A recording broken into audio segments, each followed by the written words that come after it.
Domaćin će svaki znati, dobar savjet se isplati. Sa novog portala Vreba, savjeti sa agroneba. Posjetite ovog trena i nestaće ta dilema. agrosaveti.rs, sajt koji nudi odgovore.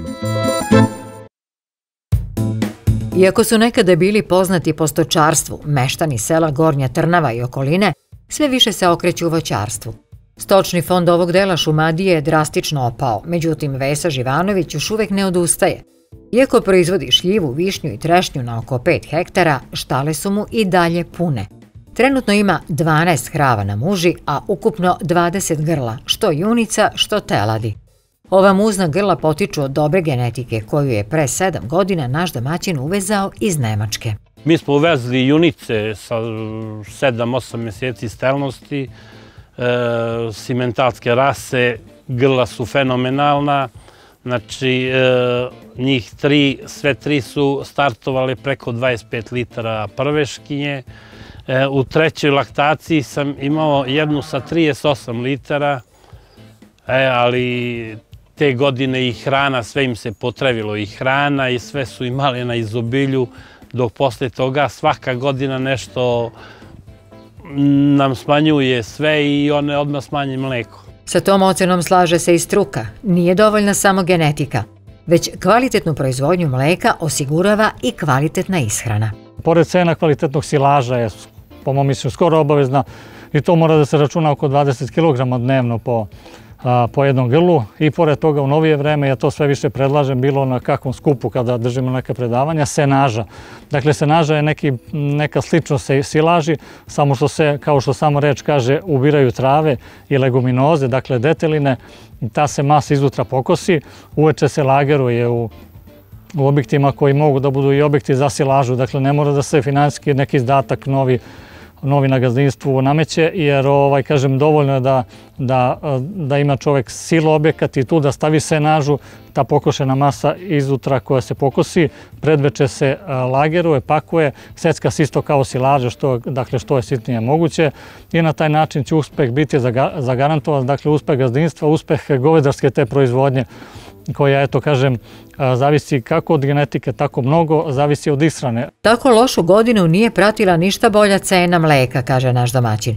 Iako ima prava i na premije i na stimulacije, računica za proizvođače mleka nije bajna, ističe Vesa. Sa cenom mleka nisam baš nešto mnogo zadovoljan. Cenu mleka pre 5 godina imao sam 40 dinara, a sad imam 31 dinar, bez premije. Premija ostaje isto.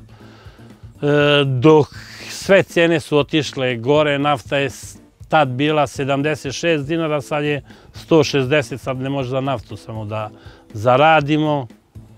Veterinarske usluge su popeli, sve su podigli cene, a samo mleko 2-3 puta cena padne, svi ćute, kad podignu 2 dinara, tad su priče kao da su 200 dinara podigli.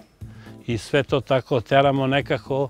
Mada ovaj deo ovde Šumadije mnogo je smanjio stoku, nema nas, malo što još držimo krave. Ima i kod nas mlekara proizvođači koji imaju do 30 litara nemaju premiju, a i mleko im je 23-4 dinara, to je i ti mnogo brzo i gase i rasprodaju, sve odlazi u aut.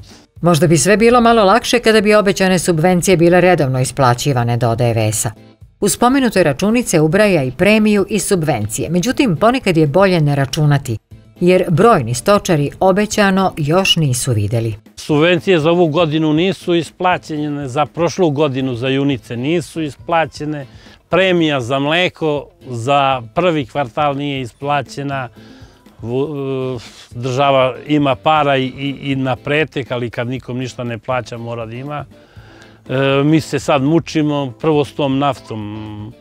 Teško, mnogi su u kreditima, rate dospevaju, nama ne isplaćuje niko ništa i teško ide, mnogo teško. A kako bi pokušao da popravi računicu proizvodnje mleka, Vesa će pokušati sa tovom junadi. Cena je trenutno, kako kaže, solidna, pa se muška telad veoma teško pronalaze. A s obzirom na to da 90% hrane proizvede sam, tov se čini kao dobar potez. To ti je skupljanje nekih para na gomilu. U suštini nema tu neke velike mnogo zarade i nešto. Ja imam svoju telad, inače je mnogo teško kupiti mušku telad od simentalske rase za tov. Ovdje ima puno proizvođača koji hrane telad, ali teško dođu do njih. Ja za 6 mjeseci unapred svu mušku telad mogu da prodam. Bila je 500 evra do 140 kila, sad je 600 evra do 140 kila. Preko 140 kila plaćaju 140 kila. Iako dosta ulaže u voćarstvo, naš domaćin će se potruditi da sačuva svoj stočni fond. Tu borbu vodi iz godine u godinu sa nadom da će se cena mleka popraviti ili da će država svoja agrarna obećanja konačno i ispuniti.